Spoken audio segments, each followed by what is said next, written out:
రోజుకో వంట ఛానల్కి స్వాగతం అండి, సుస్వాగతం. ఈరోజు నేను మామిడికాయ పప్పు చేస్తున్నాను. ఇలా మామిడికాయ ముక్కలు తరిగేసుకున్నాను, చిన్నకాయ టెంకతో సహా వేసేస్తున్నాను, 2 పచ్చిమిరపకాయలు. నేను ఎప్పుడూ చెప్తాను, పప్పు ముందుగా నానబెట్టుకుంటే మనకు మంచిగా ఉడుకుతుందని. ఇలా పప్పు నానబెట్టుకున్నాను. ఇప్పుడు ఈ రెండు కలిపి కుక్కర్లో పెట్టేస్తాను. ఇందులో చిటికెడు పసుపు వేసేసుకుని, పసుపు వేస్తే పొంగుతుంది, అందుకని ఒక స్పూను ఆయిల్ కూడా వేసుకున్నానండి. కుక్కర్లో పెట్టేసుకోవడమే. మామిడికాయ పప్పు అందరూ చేసుకునేదే, విశేషం ఏమీ లేదు. ఊరికే నేను చేసే పద్ధతి మీకు చూపిస్తున్నాను. ఒక పక్క ప్యాన్ పెట్టుకుని కొంచెం ఆయిల్ వేసుకోవాలండి. నేను మెంతి కారం అంటాను కదా, ఆవాలు, మెంతులు, ఎండుమిర్చి వేయించేసుకోవాలి. అయితే ఇంత పట్టదు, ఇది మిక్సీ చేసేసుకుని ఇందులోంచి ఈ పప్పులో ఒక స్పూన్ పొడి వేసుకుంటే పప్పు చాలా రుచిగా బాగుంటుందండి. ఇదిగోనండి, పోపు వేగిపోయింది. నేను చెప్తా కదా, పప్పుల్లోనూ పులుసుల్లోనూ ఈ మెంతికారం వేసుకుంటే చాలా రుచిగా ఉంటుందని. ఇప్పుడు దీన్ని చల్లారి పెట్టుకుని మిక్సీ చేసుకుంటాను. ఇంకో పక్క ఈరోజు క్యాలీఫ్లవర్ ఫ్రై చేస్తున్నానండి. తగినంత ఉప్పు, పసుపు వేసుకుని మూత పెట్టేసుకోవాలండి. నేను ఇదివరకు ఒకసారి మన ఛానల్లో ఇది చూపించాను.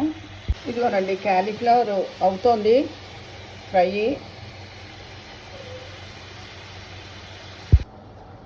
ఈ మెంతికారం మిక్సీ చేసేసుకున్నాను.